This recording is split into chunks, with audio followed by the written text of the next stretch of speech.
Hey, Pace Morby. I heard a clip of your podcast. Is he a criminal? Is that what I heard? I mean, I'm waiting for him for all that stuff to come crashing down, man. I am not a Pace fan at all. You're checking out the Investor Shed podcast with Nick Beveridge and Jeremy Kitchen. They're on the path to financial freedom, and they're taking their community with them.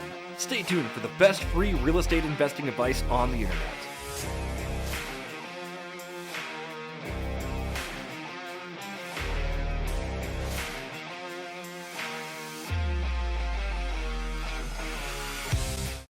Ding dong, ding dong, ding dong, ding dong. Mike De Haan, Mike De Haan, Mike De Haan, Mike De Haan is on the podcast today. Mike De Haan is on the podcast. Investor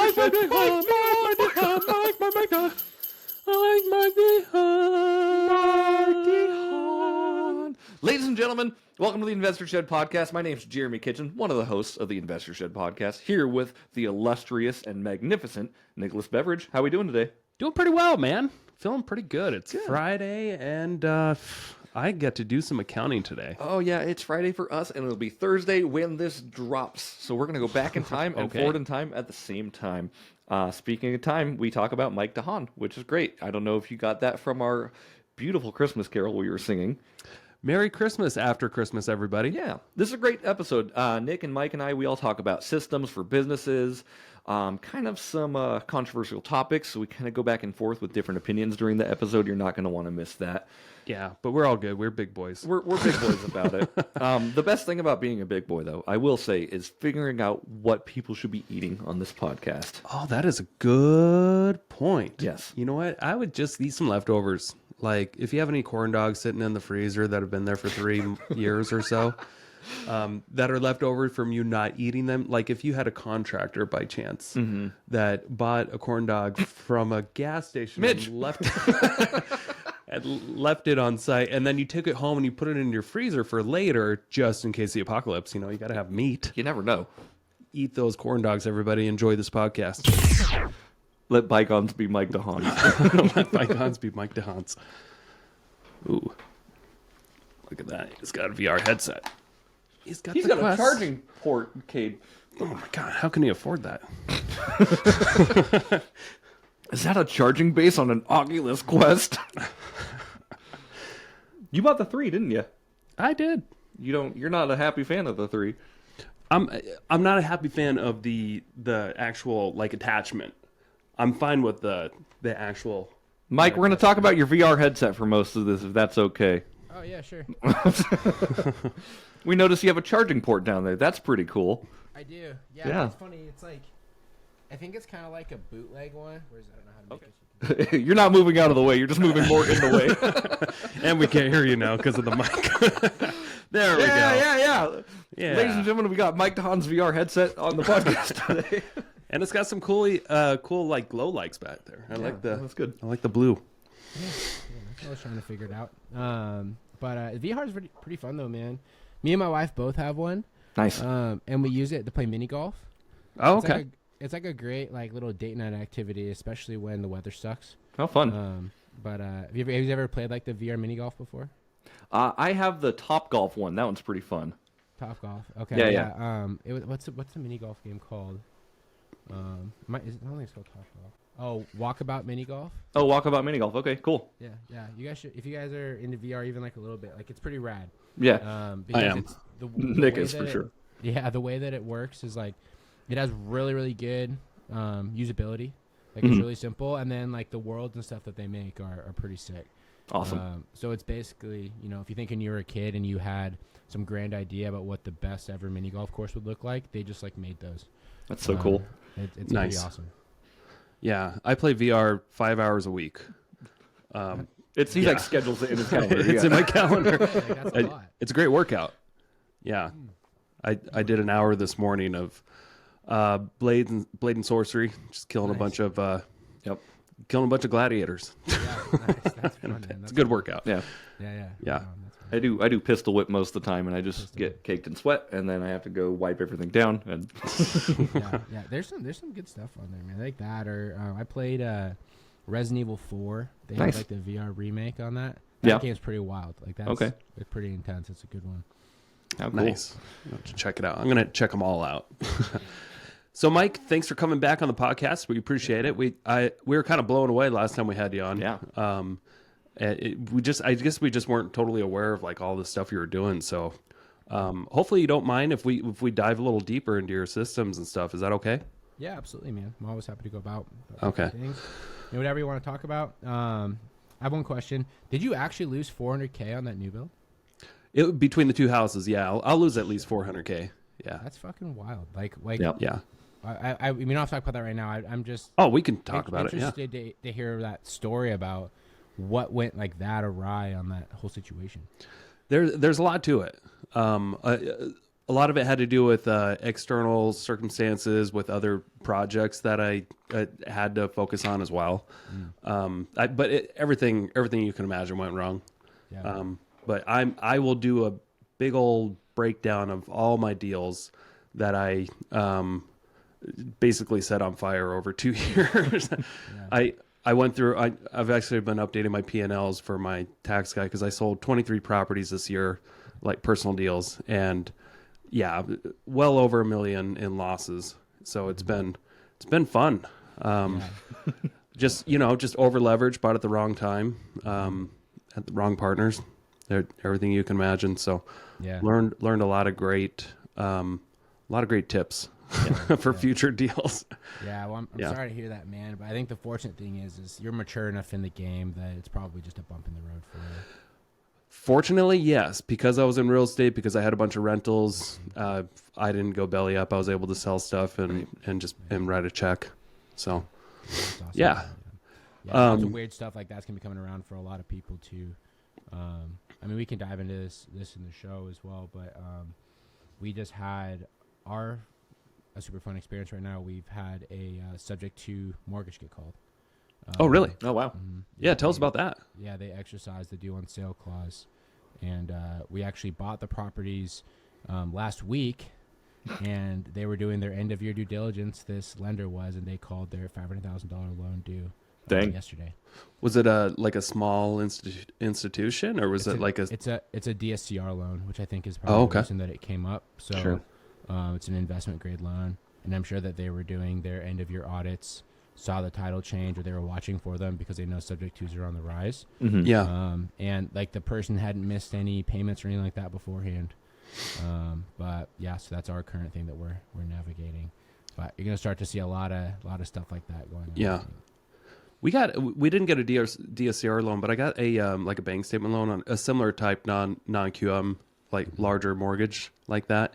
And we paid it off within a couple of years because we just had to. It was with this partnership. We were planning on keeping it long term, but man, the payoff, the early payoff fee was insane. Oh yeah. Like I think we spent like $40,000 in fees paying it off early. Yeah. Do you think you might run into anything like that? I hope not. I'm trying to get them on the phone to like have a better conversation about it. Because like they called us and they were real snarky. And then we got an email basically demanding that we pay it off in the next 30 days. Wow. And we're planning to flip these properties, so we have them going on the market this weekend. Oh, I'm hoping that they'll work with us to just extend it, but they won't even get on the phone with me. So we'll see what happens. But, yeah. Well, I mean, and it's not like they can foreclose right away, so you probably are going to have enough time to just get it done. Yeah. And You'd think so, yeah. Hopefully. Yeah. I don't know if it's any. Are they Washington or Idaho? They're in Louisiana. Oh, okay. Well, I have no idea then what the foreclosure's like over there. It's surprisingly similar to here for being a red state. Basically, the expected timeline to do a traditional foreclosure there is 90 to 120 days. So, sure. Yeah, we'll see what happens. Yeah. Last time we spoke, you and I were both selling a couple of properties subject to. Did those go okay? Yeah, they went great. Yeah, they've been, they're easy enough. I've had no issues with anything with those. So same here. Yeah. Cool. Well, hey, so we had your coach as a guest speaker last night at our event. Mm-hmm. guy was wild. A lot of great tips. It was pretty amazing actually hearing him deep dive on, business systems in general. And I just have a suspicion, since he's your coach, how long have you hired him? We've been with him for almost a full year. So we hired him right before Christmas last year. Okay. Do you mind kind of going into the systems that maybe you adopted that maybe he coached you on in marketing, sales, operations, accounting, leadership, that kind of stuff? Yeah. So, I mean, like a lot of the big stuff that we were able to take from him was really around like building out better SOPs, like understanding how to systematize things better. He has a great network to help with like all that sort of stuff. Cause like we work with not only him, but he has like a whole team of just like different people that he brings to the table, which is great. Cool. But I mean, like he's allowed us to like 10x our business this year for sure.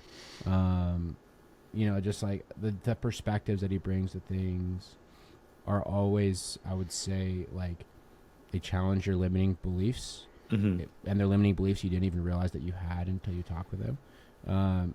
We met with him yesterday morning early before he went out to Coeur d'Alene just to grab a cup of coffee. And he has this really interesting talent of every single time you meet with him, you leave with like a brand new idea that you didn't even know you needed. And also too, he somehow gives you the solution to this complex problem that you've been trying to figure out for the past like several weeks or a month or whatever it is. Nice.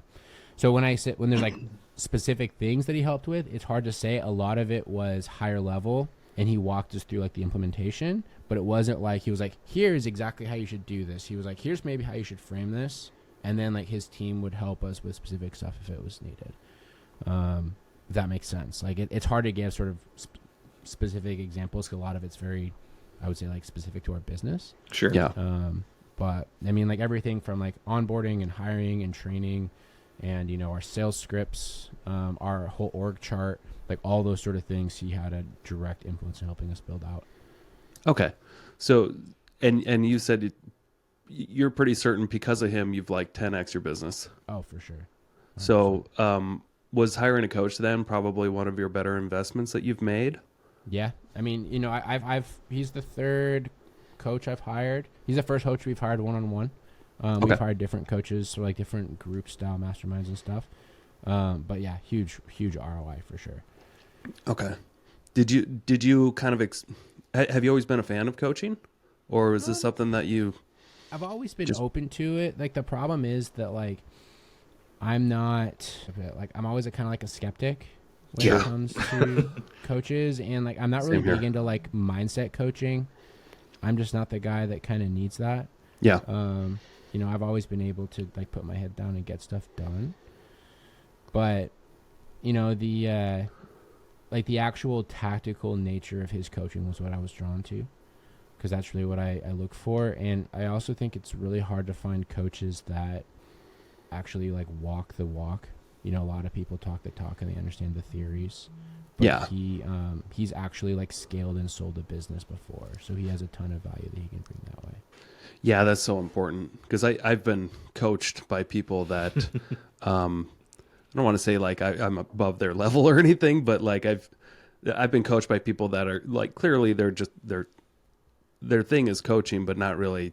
They haven't had like an actual business that they've grown to scale. They're just asking questions that are in a book that anybody can answer or ask. Right. Yeah. So I've like kind of like you, I've always been really skeptical and resistant to it. And I've hired coaches in the past, and it didn't really, I guess I wasn't that coachable. And I was always kind of irritated. Like, my thing was like, dude, I've got a vision for what I want my business to look like, and you're just going to get in the way. But I've got such a limiting view on that sometimes.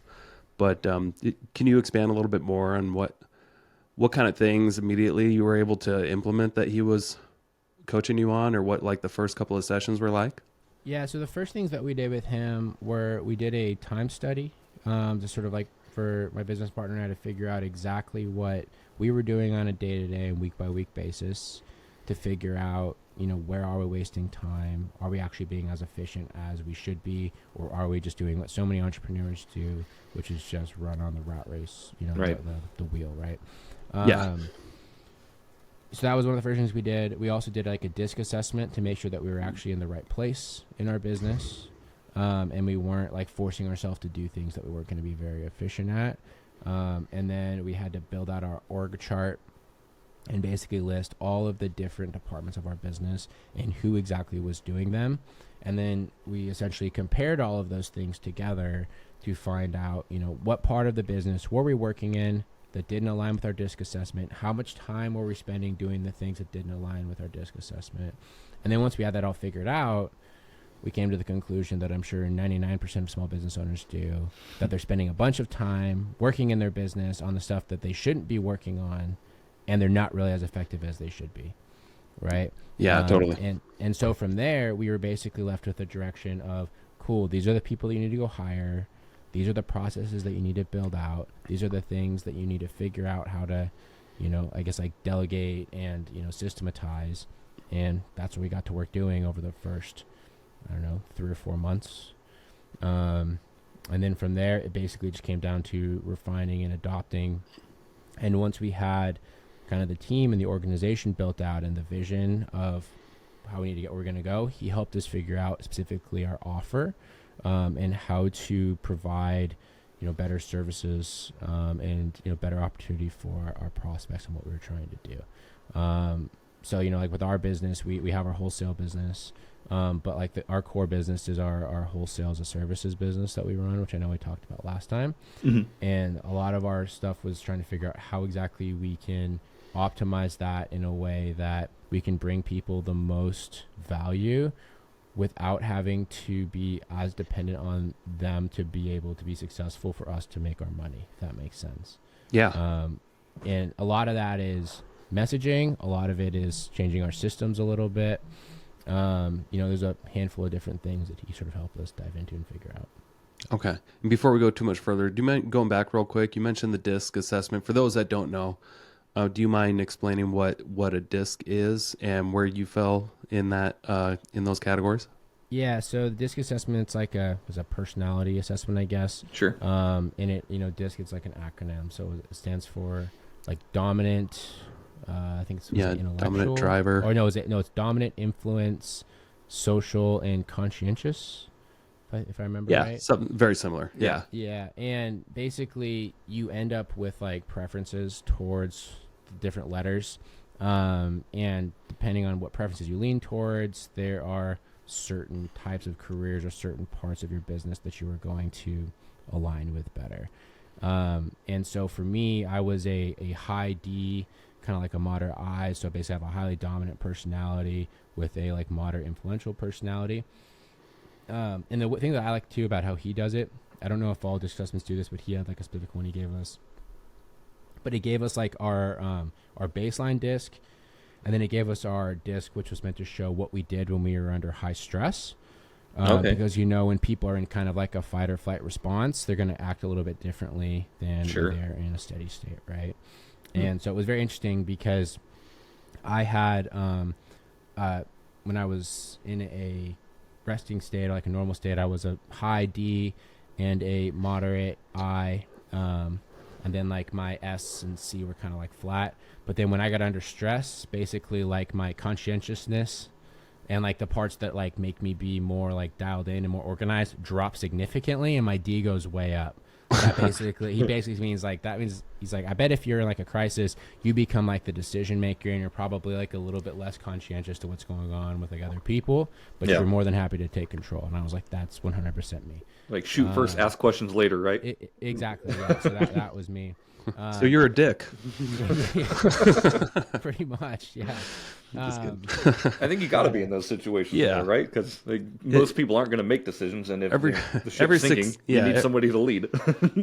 Yeah. And you know, so my personality is like, you know, kind of salesperson role, but not like high salesperson, but also well fit to be like a CEO, or like a business owner, or like to be a decision maker. And then my business partner, interestingly enough, because he viewed himself as kind of like that DI personality, he was the opposite. So even though he doesn't necessarily want to be that way, he is a little bit more structured, a little bit more organized. And when he gets under stress, he becomes more that way, which was an interesting thing to see.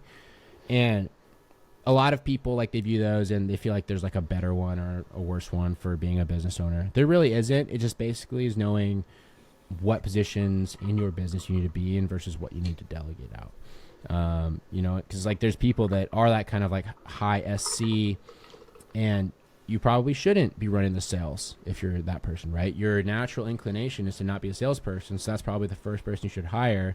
But a common thing that I see in business is you'll have those people that are high D and high I personalities, so they're good at the sales, and the first thing they do is try and hire a salesperson because that's what everyone says they're supposed to do. Right. And realistically, they should find someone to keep their business together, and they should keep focusing on making money.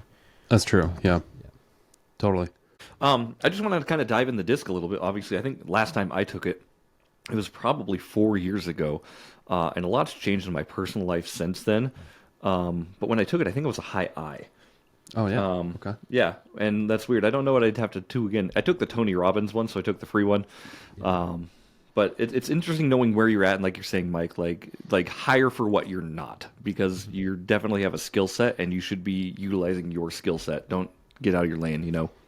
Yeah, I took it when I got into real estate around like 13 years ago, and I was a high C, high I, and I took it again like after I got some experience and got jaded after like 6-7 years later, and all of a sudden my D came out of nowhere, and it's high D, high C. And that's and my I basically went away, and my S has always been non-existent.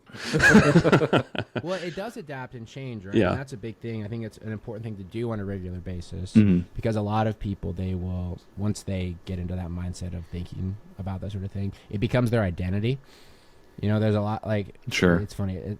He had a in-person mastermind down in Scottsdale, which is also a cool perk about working with him. Was he brought us all down to Scottsdale to this big event in this mansion. It was a really well done event, but that was all expenses paid. So he just like flew us all down there and put us up in like a 5-star resort, and we got to hang out with him and do like masterminding for a week, which was pretty cool.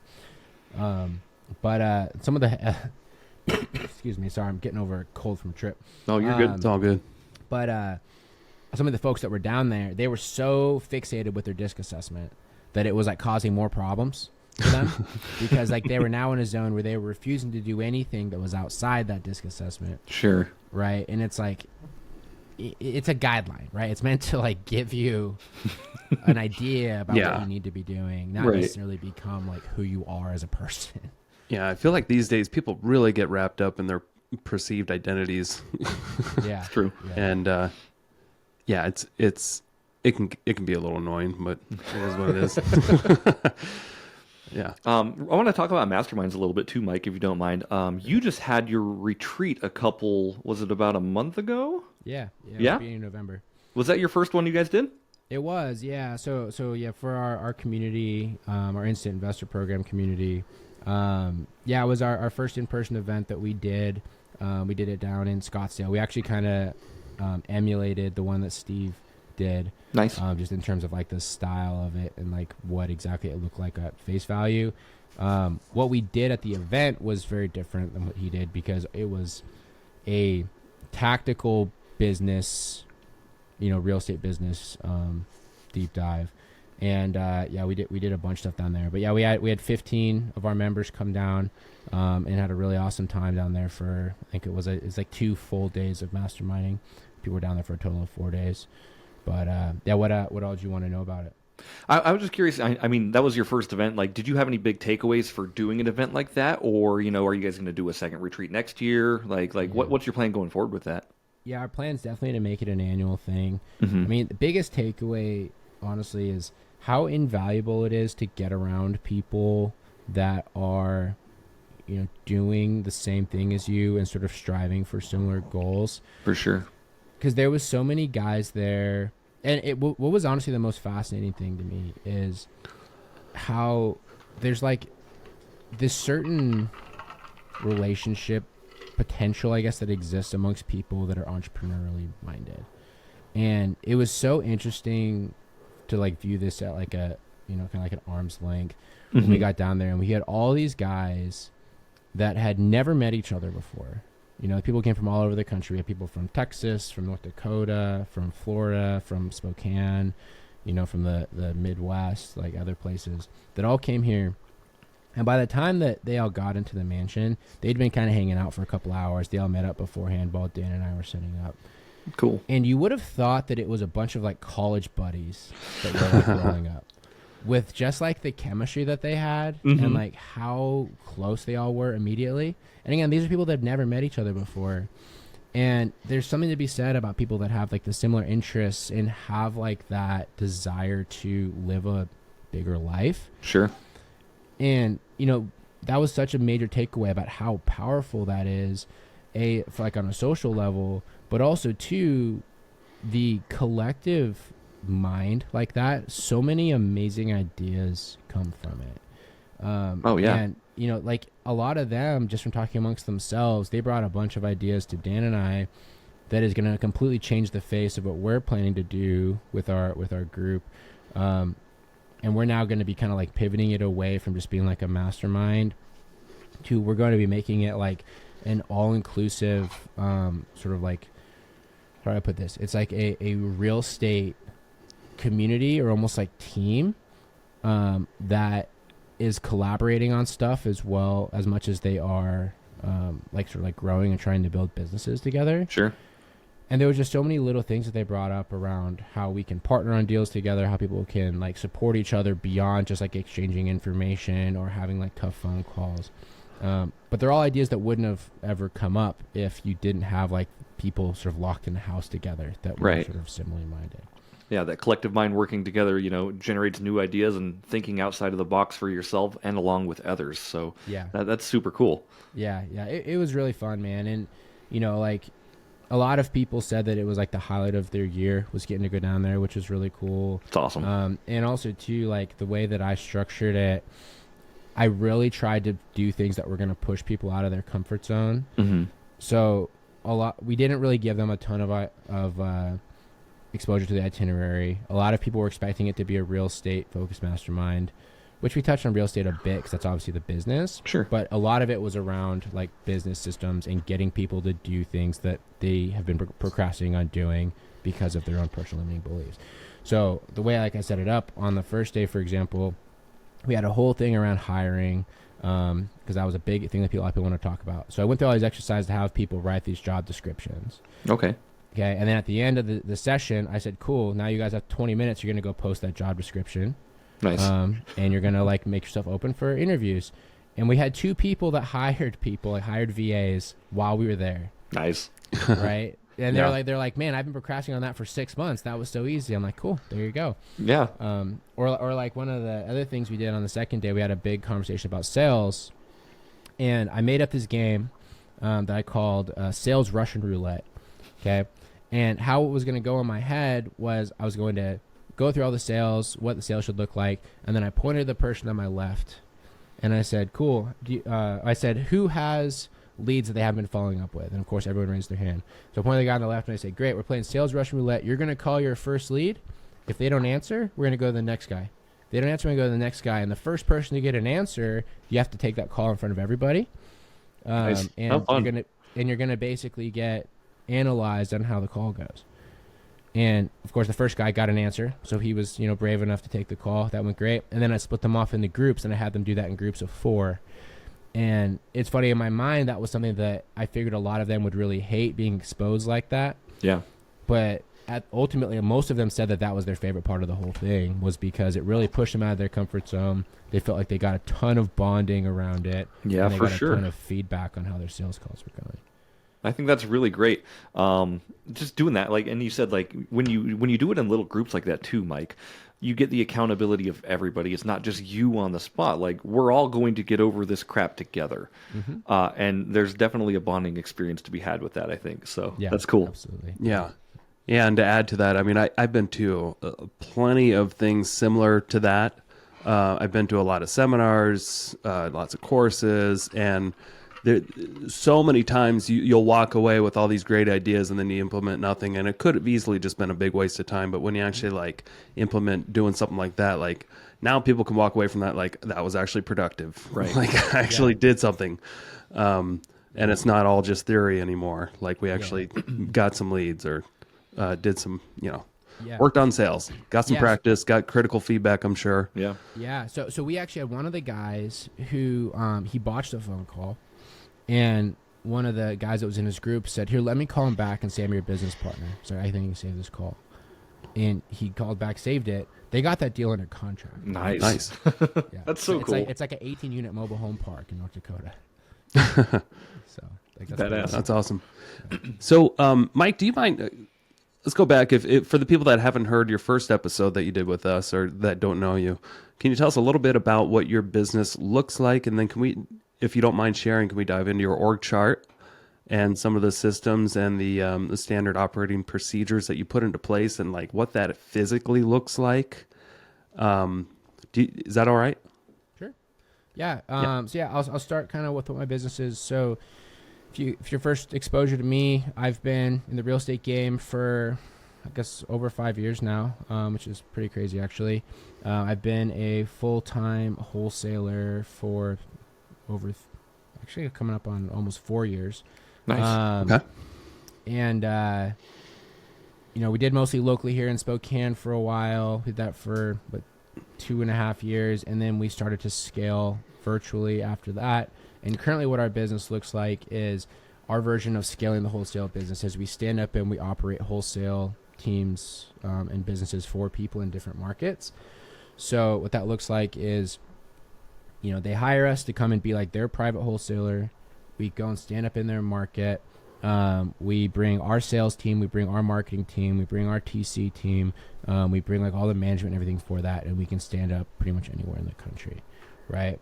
And so currently I have a team of 17 that works underneath me, and we're active right now in 20 something markets and 22, 23 markets. Nice. Doing that. So yeah, that's kind of how we've built it out. And it's just a slightly different way of doing a traditional wholesale business. So what it looks like for our partners is they pay us a service fee to stand up and run in their business. We run all of the operations. They cover their own marketing cost. Mm-hmm. And then we get like a very small portion of their deals, and they get the bulk of the upside. So essentially the trade-off is that they are fronting the money and the effort to stand up the operation. We make a little bit of profit off of that. And then as a reward, they get the bulk of the upside on the deal without having to do the acquisition portion of it. They just have to handle the disposition. Cool.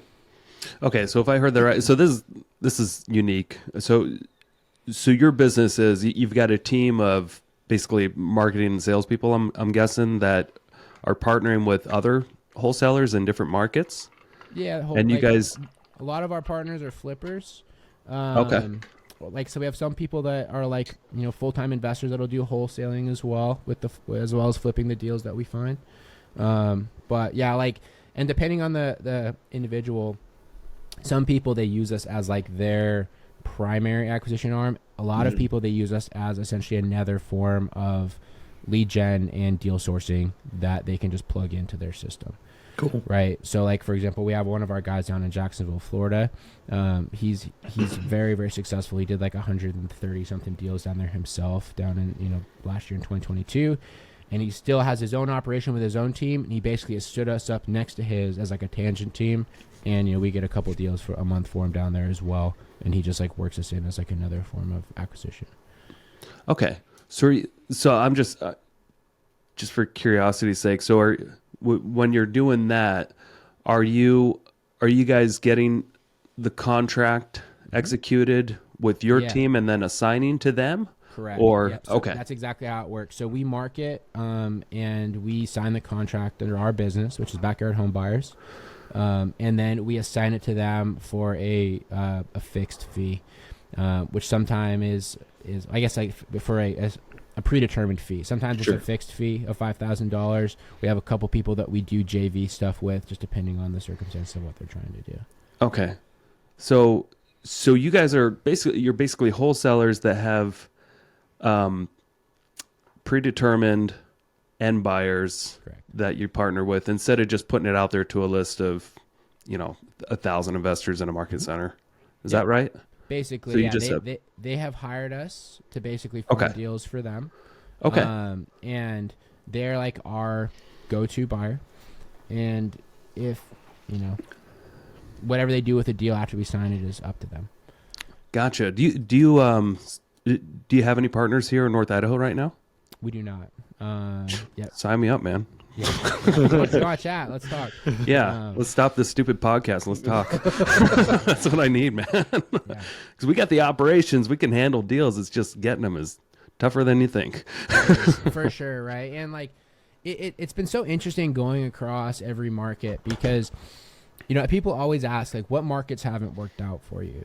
And we've had a couple markets that have been tough. I'd say the only market that we truly like failed was in New Orleans. Mm-hmm. And the biggest part of that was because of the tribal nature of the people. Like they're very like loyal to each other. They're very loyal to like the New Orleans kind of culture. Sure. And no matter how hard my guys try, they cannot be on the phone and pretend like they're from New Orleans. There's the accent, there's the culture that my team does not have. Right. But besides that, like the number one indicator of success has been our operator. How well are they actually able to get deals? Do they understand how exactly to put deals together in their market? Because we've had some people that come in that talk a big game. They bring their like record of all the flips that they bought, and then they want to work with us. But the problem is that their record is from 2018 through 2021, which is different than right now. Right. Like right now, you kind of need to understand how to create deals and not just have deals land in your plate. It's a little bit different, but we've had success in everywhere from like small markets like rural parts of Tennessee and Mississippi to Jacksonville, Florida, and Tampa, Florida, which are extremely competitive, to Boston. To where else some of our top are. Colorado Springs has been going very well, which is super competitive market. Nice. Even here in Spokane, we actually have someone here in Spokane that we're working with as a partner, even though it's our local market. Just to stay focused with our own systems, we decided to work with someone here as opposed to wholesaling here ourselves, just so we could be a little bit more uniform in what we were trying to scale. Nice. So what does that team look like? You keep saying we, so I'm assuming, do you have a partner, or are you referring to the team that you have? I honestly refer to the team, man. Like, okay. Like I own the business, but the team is the one that gets things done. Right. Okay. I have a business partner who, we're 50-50 on everything, but like the team is so, I would say like collaborative with how everything goes. It's not like we have, small parts of it that are like separate from each other, but all of our guys, basically, to make it as scalable as possible, all of our guys work every market. We kind of like spread the leads across everything.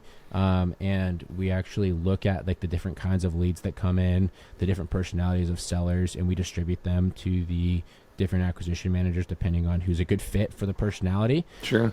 Because there's some people that vibe better with the divorced wife, right, with 2 kids versus the old landlord who's real crusty and just wants to talk business. Right. And so it really is a collaborative team effort. So that's probably where the we comes in. Nice. I think there's so much value in the systems and services you provide, Mike. I know you spoke at Craig Kierlap's meetup. I actually didn't get a chance to say hi to you, but I saw you there, obviously. When you're at those meetups, obviously, you get kind of surrounded by people, and I started talking, you started talking, and then by the time I looked for you, you were gone. I was like, well, maybe next time. But there's just so much value that you bring with this. Like, if anyone's trying to get into wholesaling or spinning their wheels, like talking to Mike De Haan about setting up systems and the way you do it, it makes it just so easy and streamlined for somebody to get into this system. And I think there's, again, a lot of value to that. So, if we can go back to your team, when it comes to the standard operating procedures, I'm guessing this is like a manual or an online manual that you have that people in your company, I don't know how often you make them review it or if you guys train on it regularly. Can you give us a deep dive on the one big key of any business that probably 95% of business owners don't use? And I'm making that stat up, but I'm assuming, having an operation manual is something that you've implemented by now, right? Yeah, so we have all of our stuff on Notion, which is like an online platform. You can build like a database. Mm-hmm. What's that called again? Notion. Okay.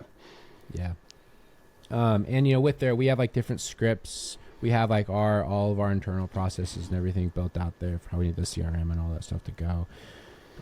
But one of the challenges with this business, honestly, is that like especially with the off-market real estate and like the wholesaling sort of space, is so many people try to optimize like the sales process and like how that looks, but we deal with the most like I'm trying to think how to phrase this, the most like unpredictable kinds of individuals with the sellers that we talk to, that you really can't systematize it entirely. Like you can systematize basically like what the follow-up process looks like, or the cadence, or what things look like after the deal gets signed, but a lot of the conversation that goes on, we're kind of at the mercy of the seller, and you know what they're comfortable with and their timelines and different things.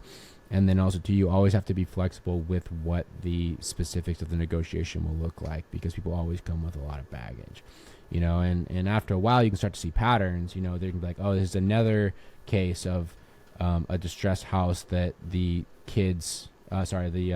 mom's kid that's, you know, out of rehab is living in. Oh, this is another this is another divorced situation. Oh, this is another person going to pre-foreclosure. Sure. Or this is another bankruptcy, right? But there's always the little details that you can't predict. So you need to train your guys more on opportunity recognition and figuring out what it's going to take to relate to sellers in different situations, and how to probe for like solutions as opposed to always trying to push towards the property. And a lot of that honestly is like hard sales training and like developing personal skills and practice, that you can push people towards, you know, education about it, but you can't, you know, get past the practice that really is required for that. Sure. And I think a super challenging thing as well is there aren't very many other kinds of sales roles that people can come from that emulate that. So you can have someone that's a killer salesperson at another kind of business and then come into this and completely fail because they're not used to having kind of those vulnerable conversations with very volatile individuals, if that makes sense. Nice. Okay, cool. So let's move on a little bit. I've been hearing some of your content for a while. There's a couple of things that stuck out that I wanted to ask you about. First, let's talk about realtors. Since I'm a realtor, and this, I'm curious, what realtor pissed you off the most in order for you to. You mentioned here and there that there's these real estate gurus or realtors are always pushing people to buy homes lately, and it's probably not the best idea. Can you expand on what your thoughts are of why it may not be a good time for people to buy? I mean, like, it's funny. Like, specific realtors piss me off. I don't think there's necessarily anybody. I just think it's like the repeated message that I get targeted with on Instagram Reels over and over again. Sure. Right? Yeah. I mean, stay off Instagram. Yeah, I mean, it's probably good. It's a toxic wasteland. But like, I don't necessarily think it's like a bad time to buy. I just think that people trying to like force that sort of view that like it is absolutely a good time to buy, and you know, you shouldn't be questioning your own, you know, personal financial situation or the market as a whole right now is a little bit silly. I mean, I will also say that I was saying the same thing in 2021 when rates were super low, and you had these, you know, all the realtors out there that were saying like, if you don't buy right now, you're an idiot. And then they were taking their clients and they were having them pay $50,000 over asking price for every single house that was on the market. Like, that just doesn't make sense. And you have these people that were stretching themselves to the maximum of their monthly payment to be able to just buy a house because this was their option to get a low interest rate, right? Or this is their opportunity to buy. You know, because most people, you know, us having this conversation right now, we are fortunate in the way that we are able to have like longer term or like bigger views about money, and about our finances and about our budget and sort of things. Most people live on a month-to-month basis when it comes to their finances. And to be encouraging these people to, you know, stretch their personal budget just to buy a house, their personal month budget to buy a house, when any sort of issue, you know, with the house could potentially cause them financial ruin, or any sort of change in the market could put them into a negative spot, or when something happens, like the big thing up here in my neighborhood, all those people that were buying rates because the payment was nice and low, they could afford it. all the property values went up. They did a tax reassessment. All the tax rates go up significantly. Yep. Half the houses in my neighborhood sold that were bought in the last 2 years, right? Because all those people were now in a place of financial distress. And so I like where I think the irresponsibility comes with a lot of realtors is they are trying to drive the sale by forcing people to push their limitations on what they can financially do, as opposed to making smart financial decisions, because they are doing it by trying to set scarcity around how the market's going to change, or the price are going to keep going up or whatever. And in my opinion, that's something that's like slightly unethical, because most people that are getting into that position, they're not financially in tune or financially aware enough to understand the implications of that as things do change over the next couple of years. Yeah. And I guess why I have an opposing view, and I totally understand, if you're trying to push a client to spend 50 grand more than what a house is worth just to get it. Yeah. I was never really a part of that crowd, I guess. But, just looking at the facts between what's the alternative, the alternative is you rent a home, and if you make that a habit, over time, your net worth on average, when you just look at the data, right now, the average tenant's net worth is about $6,500, and the average, and it's been this way for a couple decades, but the average homeowner's net worth is in the 5 and 6 figures. Now it's in the 6 figures, couple $100,000, and we've had an exceptional last few years, of course, but like what I've learned being an agent, just looking at the data for a decade, is the alternative to buying a home is you're just not getting ahead. And that's just the way I look at it, but it's interesting to hear other people's views.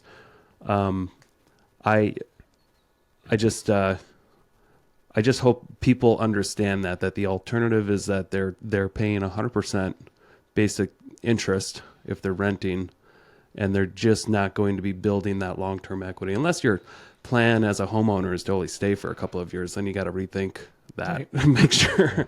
And you can't get a mortgage these days unless you can afford it anyway. Yep. Yeah.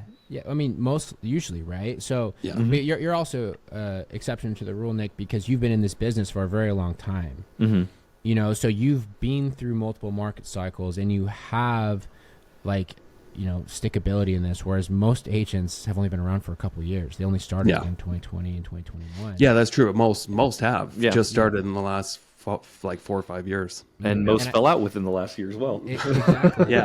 And I also know that you're not going to mislead your buyers going through that conversation. So the most extreme example that I personally experienced, we sold a flip to an FHA buyer in 2021. Okay. We had no other offers on the property. They came in with an offer of $38,000 over our asking price. No real reason to do that. They just did. Yeah. I guarantee you what they did is that they went and looked at the person's monthly payment, and they said, cool, if we offer $38,000 over, that's the most that you could offer while still being able to have that monthly payment that you could qualify with your income with this loan with the bank. Okay. So that was ridiculous for them to do that to begin with. Sure. Then the icing on the cake, was we got to the closing table. We needed to give the seller a $27 credit. No joke, $27 to pay off their credit card, because if they had paid that themselves, their liquidity would have been too low to get the loan. Interesting. That is ridiculous. Yeah. That should never happen. And So yeah, funny story. Actually, so at the peak of the market, as rates were starting to jump like crazy, I remember selling a buddy's house, and we had it on the market for about a week, and we had no showings, and then we had one showing. We had a showing after about a week, and this agent called me, and he never bothered to ask hey, what's your activity been like, or anything like that. He's just like, hey, I'm gonna get you an offer on this one. And they sent an offer for it was 25 or 30 grand over list. There was no reason for them to do that. There was no reason for him to talk his buyer into doing that. All he had to do was ask me a simple question how's your activity been? Do you have any offers? Just some basic questions. Right. But I wasn't going, when I got that offer, I wasn't going to call him back dude, list is fine. It's I've got to look out for the best interest of my seller. Right. So I couldn't be like, hey man, readjust your offer. There's no need for this. I just took it and said, great, we'll get back to you soon. Yeah.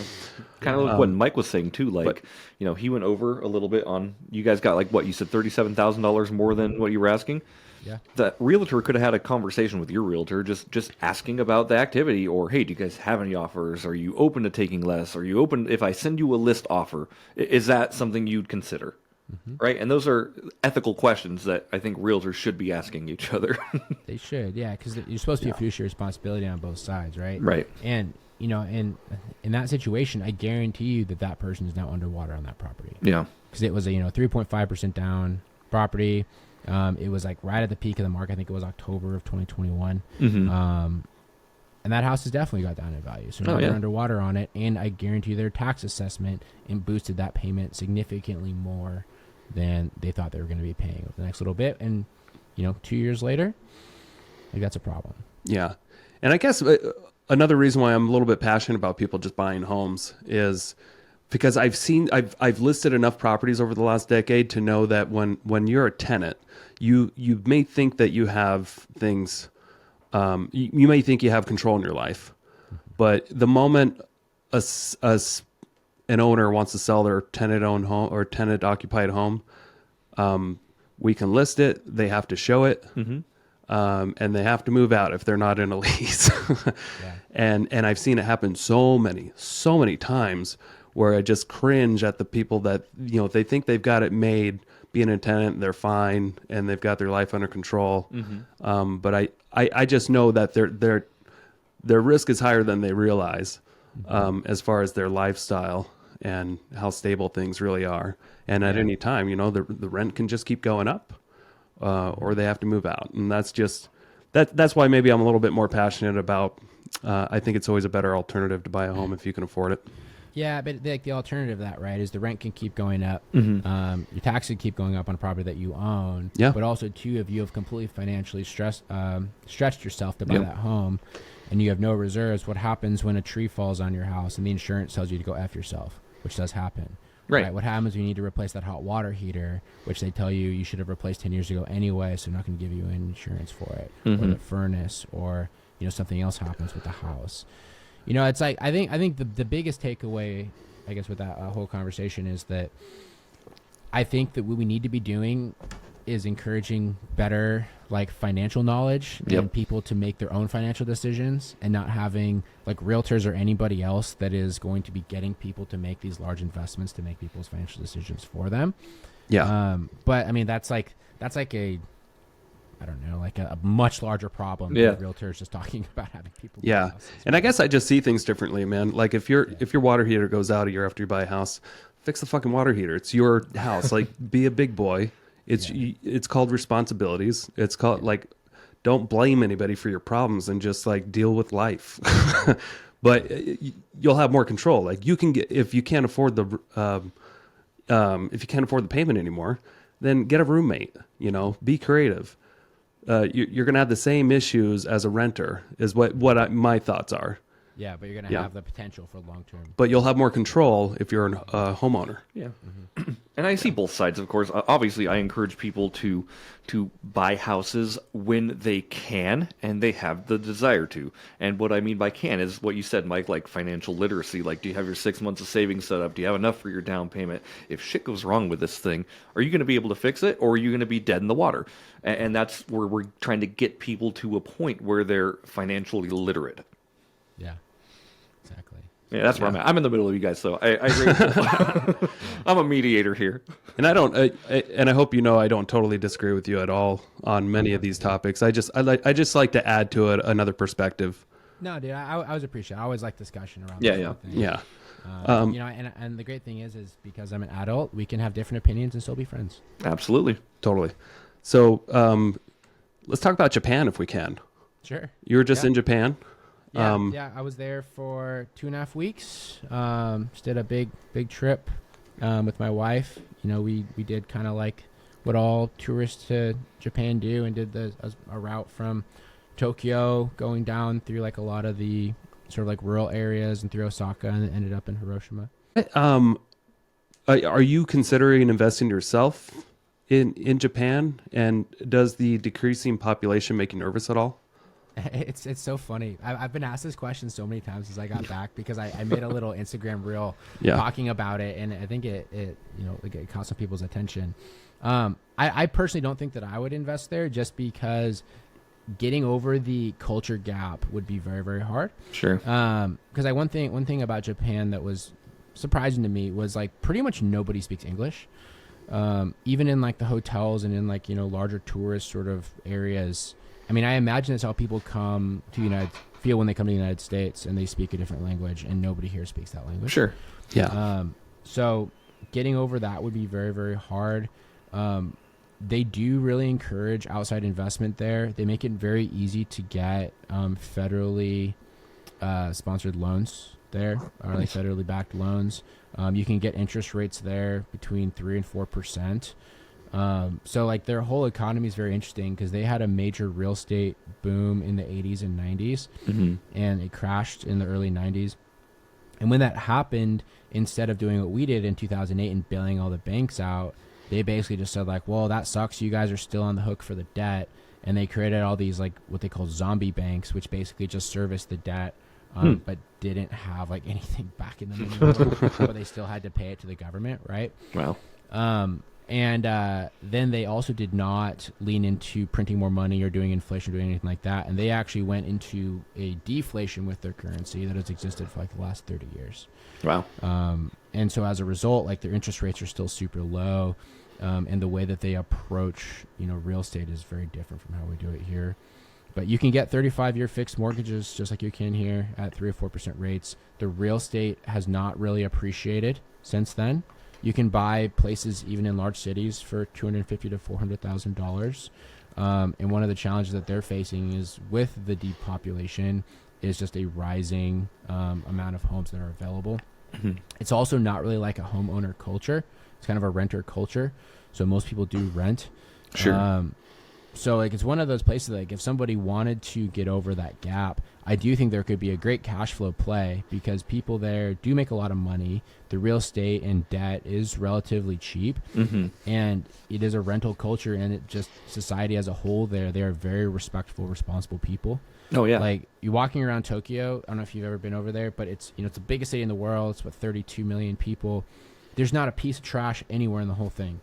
Wow. Okay. And not only that, but there's no trash cans because the society is so responsible that if they have trash, they just take it home. Wow. Right. Or That's they good. like, go into like the nearest convenience store, Yeah. to get rid of things. It's wild. And so your risk of having a home trash or anything like that is going to be relatively low by a tenant. That's pretty cool. Yeah. Do you know what the did you tour any homes while you were there? Do you have like an idea of like no? Okay. But yeah, what were we gonna ask though about like the age or the condition or Just curious if homes are built similar to how they are here in the U.S. or if they are, like what you see in video games where they look like they're made of paper. They are like a lot. There are a lot of houses that are like that. I mean, so because of the history and stuff there, I mean, the country went from being like a feudal society in like the 1880s to in 1890s to having airplanes in like 40 years. Wow. Right. Okay. Like and then then we had like the World War and all this sort of stuff there. So everything is either like from 1950s or newer, or is like 1,000 years old, and there's not a lot of in between. Gotcha. Right. Nice. So yeah. It's interesting talking about like investing out of country, like for somebody who doesn't do it, obviously, like what systems would need to be in place for that to happen. Obviously, you need to have a way to collect your rent overseas and have it deposited back into your account over here. All the surcharges that go on with that, all the conversion fees. Like, did you systematize any of that while you were out there, or no? No, I've never really dived into that like that much. I've looked at doing foreign investments in various places that I've gone. And I think, honestly, the biggest thing is everywhere, if you're going to pursue something like that, is just making sure you have a local contact. Yeah, for sure. Or that you have someone on your team that understands the local cultures. Because, whether it's Japan or it's parts of Europe, there's going to be things that they just do differently. Sure. And, there's not really going to be much you can do to come around that. Nice. Hey, Pace Morby. Yeah. I'm really curious because I think I heard a clip of your podcast. Is he a criminal? Is that what I heard? I mean, I'm waiting for him for all that stuff to come crashing down, man. I am not a Pace fan at all. Yeah. And, you know, mostly just around how, you know, he teaches this like wealth without cash sort of thing. Yeah. I mean, I in a way that is inherently dishonest, I think, just in the simplicity of it. Mm-hmm. Yeah. And around subject to real estate in general, he really simplifies it to the point that people never even bother learning a lot of the complexities of it. Yeah. You know, and like the problem is because he has all of his free content where he makes it simple and he's doing like the classic online marketing thing, which is fine, Mm-hmm. where he goes and he gives people the information but not the implementation. The problem is that people take the free information that he gives and they take it at face value. Yeah. And they go and they start putting these transactions together that aren't in everyone's best interest, and they start doing some really weird stuff, right? So, you know, I've heard firsthand about some of these people that are part of that crew that are going and wholesaling these subject to deals to buyers that are not qualified to be taking over these loans, while the seller still's responsible for the debt. Mm-hmm. And so now what happens is you have a seller that thinks they're done with this house that still has a $300,000 liability against them. You have a buyer who decides that I'm just going to go and put a tenant in there, collect rent, and then never pay the mortgage and basically just collect all this money. And now you have the house that goes into foreclosure. You have the seller that is now in a really, really bad spot because they're getting sued by their lender, something that they thought that they were done with, Mm-hmm. right? Because the appropriate paperwork and everything was not put in place. They just went and like deeded the property to themselves. And you're starting to see stuff like that, and you're going to start to see more and more of it because there's no personal responsibility on his end to teach things correctly unless you pay him $10,000 to join his course. Yeah. Sure. Yeah. Jeremy and I had a little back and forth about Pace Morby and his mentorship program on one of our last podcasts. But I went to one of these things in Arizona, like one of his meetups, and I have never been in a meetup with that many incompetent people that were they were all, it was such a nice environment, but yet like just talking to all these people, just realizing just how green they were in every other aspect of real estate, but they just hyper focus on subject to is the only way to go. Mm-hmm. And everything else they just don't know or don't care to learn about how real estate actually works. And unfortunately, I saw just so much. The hype was that these zero equity, negative cash flow deals are awesome because they're low interest rates, and everybody was just buying them up. And it's just like, okay, how many of those can you buy before you go belly up? Like the fundamentals of investing are not just leverage and that's it. It's like you got to buy equity and you got to cash flow. Yeah. I mean, that's the only way to have any sustainability with it, right? And the problem is you have people that are like just so bought into that system that they are making absurdly poor investment decisions to try and like chase these rates. And the thing is too, is like all the people that are into that, they figured out how to sell it to people that are kind of like ignorant. Right. And that's the problem. You know, like the sub to, I would say, I don't know, what's the right word? Like the people that are really anyway, like the ultra fans, they're going and selling it to the people that are kind of on the sidelines that are like sub 2 curious, but they're not really educated on it, with like, oh well, you know, you're paying market rate for it, or you're paying over market rate, but this is a long-term play for investors that want, you know, generational wealth through real estate. So all the newbies are like, well, that's what I want. That makes sense. Yeah, of course. Yeah. You know, right? Why So wouldn't you want that? Yeah. Or they'll say like, you know, oh, it doesn't work really as a long-term rental, but if you did it through pad split, you know, you could do it by the room and do this. I'm like, who the hell's doing pad split in Spokane? It's not even a thing here, right? And also too, just like the way that they try to structure these deals are so overly complicated that pretty much every single person that raises their hand, they're now trying to like force these deals, as opposed to finding deals that really do truly make sense. And, you know, slight side tangent on this, but one of the biggest things that turned me off and made me realize how much of a joke sub 2 was I had this is a kind of a joke. I had someone send me a sub 2 deal in Spokane. They sent me all the details, and I was reading through it, and he just responded back to me and he said, "No cap, bro, this deal is fire." And as soon as he said that, I'm like, I'm definitely not buying this deal. Not buying that from you. Oh boy. Cheers. Then why don't you buy it?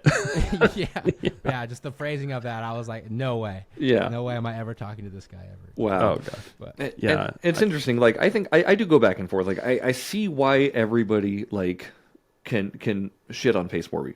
But I also Not see, everybody does. Not everybody does. I mean, obviously, it's mostly me, Mike, and thousands of people that Yeah. will say that we are wrong. I get it, but like I get what he's selling from somebody who's like interested in real estate. Like, buying real estate with zero money down sounds cool as hell. But also making ethical decisions, like we talked about earlier. Like, it's not about the price; it's about solving people's problems. If I'm not misunderstanding from wholesaling, like, right? If you can solve a problem for them that ends up making sense for you, and everybody's happy, and you're not doing shit business, like, do it. But it's a little more complicated that when people who, like you said, are in this program and they think they know everything, and they're just setting up shit contracts and just doing bad work, and it puts a bad name and a bad reputation on him specifically.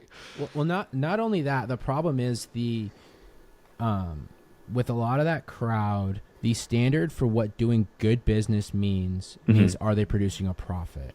Right. Which, you know, ultimately the goal of business is to make money, which makes sense. Sure. That being said, if you are putting all of your customers on both sides, your buyers and sellers, in a worse position, but you're making a profit, that is not good business. It's not sustainable, and it will come back and bite you. Yep. Right? It's just like, I mean, I don't know, you could also have like you could be an assassin, right? You make money, but you kill people. Right. No. yeah. But like that's become the standard. So you'll have these people that are in there that are like, yeah, you know, I make $15,000-$20,000 a deal. They're the coolest person in the room, but the seller's not fully protected. They're still on this debt. They don't know how they're going to get out of it, and they have no verification to make sure their buyer is actually going to make sense. Is actually going to take care of the whole situation with the property and taking care of the seller and paying it off. Yeah. And you know, there's just, I don't know. It leaves a lot of gray area, and any time that you start to float things, you know, or terms like wealth without cash or whatever his official terminology is, ours is. I think that's his book Yeah. name. Is that it draws in people that, you know, truly believe that, or aren't going to put in the time to learn what things actually do look like, and are going to chase that next get rich quick scheme. Yeah, and that's exactly that's my point exactly, is like he doesn't train you to take the time to learn real estate. No. It's more just, here's one strategy that can work great in 1 in 35 scenarios. Yeah. And only focus on that. Like, you go be a contractor out there, here's a pair of pliers, and that's all you get. Yeah. You know. Exactly. Yeah. And no training other than that. Yeah. So everything that needs repaired out there, you just get pliers. So that's it.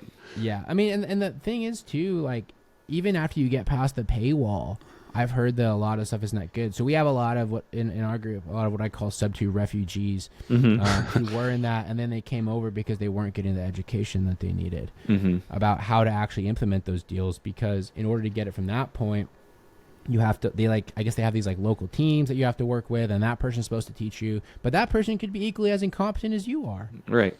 Right. Yeah. So it's like the blind leading the blind. Doesn't make any sense. And I've dealt with people in this community that are also super intelligent and really good at their work. So it's not to say that they're all idiots at all. No, they're not. Right? And I've met some sub it's just a weird. great. I just found it over time to be interesting, and I never really kind of felt that vibe until I went to one of these meetups that they had in Arizona, and I was just overwhelmed with, holy crap, there's a problem here. Yeah. Yeah. There's something missing in this education, and it's a lot. Yeah. And also too, there's like things that have been said or done by people in that whole organization that are completely false or are illegal. You know, so like Jamil Damji, who was like his buddy, who was the wholesaling guy at Big Pockets, that has now disappeared off the face of the earth, if no one has noticed that. He got tagged because he had this whole fake proof of funds business that he was doing, where basically you could pay him $20 and make you a fake proof of funds letter. Yep. That is called fraud. Okay? Like you can't do that. And then pay one of his episodes, I don't know if it was on Bigger Pockets or wherever he did it. He started spouting off about this like due on sale insurance that you can buy because people were worried about the due on sale clauses on their loans. That's not a real thing. Oh, wow. But he sure talked like it was. Mm-hmm. But if you I tried to find it. Everyone tried to find it. I tried so hard, and I'm pretty good at due diligence, and I tried to find even the company that he brought up. He once named the company that he was talking about, and it wasn't true.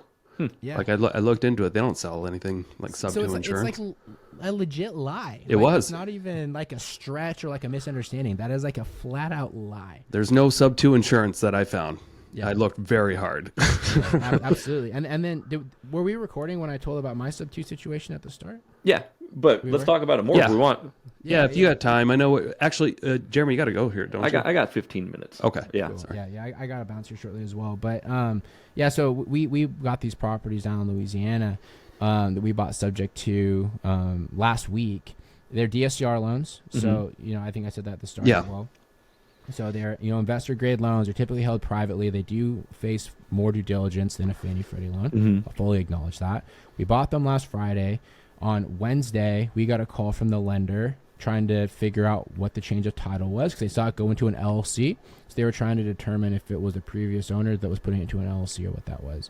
We were open with them because I'm not going to lie to a lender. Sure. Again, that's called fraud. Again, yep. And they said, okay, cool. So just so you know, that's in violation of our loan agreement. They said, we're going to go back and talk to our partners to figure out next steps. We got an email the next day, and they said, great, we are going to be calling this loan due in 30 days, and you guys need to pay us off within that time. Nice. And that's the situation. So all these people saying that, these due on sales never get exercised, that is completely contrary to what just happened right now. And now, can you just go deed it back into the original seller's name and do a lease option? Like, are you going to do anything like that, or do you think you'll just hold on to it and just do what you need to do because they're not going to be able to foreclose fast enough for you to sell it? Well, the gig's up, man. I mean, they already know what's happened there. And so what I did is I just went directly to that lender's website and I submitted a loan application. Oh, okay. Yeah, I was because I talked to him about it. I was like, well, we are flipping these properties. Are you going to be willing to work with us on it? And I haven't heard back. Okay. So I went onto their website and submitted a loan application, did the credit report and all that sort of stuff. Yeah. But if not, we'll just go get another lender. We'll pay the costs. We'll pay them off. It is what it is, right? That's part of doing business. And because we bought good deals, they're not these sub 2 deals that are overpriced. Right. We actually bought them with a lot of room. I have room to go and do that if I need to. And still now, Mike, Pace Morby says that he's done thousands types of deals, and only once has he ever had the no call due. How come you had it called due? And I don't know. I'm sure that there be all sorts of things about, how it was the DSCR lender, how the lender that I use is notorious for that, about how I shouldn't have told them about it. I should have just deeded it back to the seller. Yeah, you got to be a little shadier, Mike. I do. Yeah, your good ethics have been showing a lot in this podcast. If you can cut it out, that'd be great. You know what's the weirdest thing is when you're a wholesaler and you start getting into like the whole ethical thing because it's always such a gray area. But the thing is that like wholesaling and, off-market real estate and investing, it's only unethical if you have unethical intentions. Right. And you really are trying to put people in a bad spot. Like it is possible to do this business, to wholesale, to buy subject to buy properties at massive discounts, and also add value and solve people's problems. Yeah. Okay? Yeah. Like I can very confidently say that 99.9% of the people that we have bought houses from at heavy discounts are actually in a better position than when we start having the conversation. Yeah. And the reason I have that 0.1% is because nothing's absolute. Right. Yeah. But we've always made our best effort to make sure that they are definitely in the best position possible. And as far as we know, when the transaction closes, they are. Yeah. Yeah, and to add to that, I mean, I've bought, I don't know, maybe not a whole lot because I get a lot of my deals from the MLS or wholesalers, but I've probably maybe 10 deals over the last 10 years or so where I've gone directly to the seller and bought at a deep discount. But it was truly There was no secrets. They knew I was getting a good deal. I disclosed it. I said, are you sure? You can get this much on the market. I can buy it cash for this. And this is why I have to buy it for cash, because these are going to be my expenses. This is what it's going to cost me to sell, blah, blah, blah, blah. But there was never, like you said, as long as you're fully upfront about what you're doing, there's not really an issue. Exactly. Yeah. I think that's great. Doing good business for good people. Do you have anything else you want to add? No, man. Thanks for hanging out. Sorry we went kind of long here. No worries, man. You're good. Yeah. Real quick before we leave, Mike, thanks again so much for joining us on the Investorship Podcast. Where can people find out more about you? Because you're doing a lot of cool things, and if anyone wanted to get in touch with you, how can they do that? Yeah. So the easiest way to hear more like long form content from me is on my podcast. It's called Collecting Keys. You can find it on any podcast platform. And then if you want to reach out to me directly, the easiest way is on Instagram, just at Mike_invests. It's with an S on the end. Shoot me a DM on there. We've been posting a lot of real estate content on there as well. I always like connecting with people that way. Awesome, man. Well, thanks again for being here. And we'll see everybody next week. Later. Thanks, guys. Bye. Yeah, thank you. Thank you so much for checking out the Investor Shed podcast. If you enjoyed your time, make sure to leave a 5-star rating and review on Apple Podcasts and Spotify. Follow along on YouTube, TikTok, and Instagram at The Investor Shed for shorts and promos about each episode. Do you want to be a guest or know someone who has great real estate investing advice and stories? Reach out to us at theinvestorshed@gmail.com.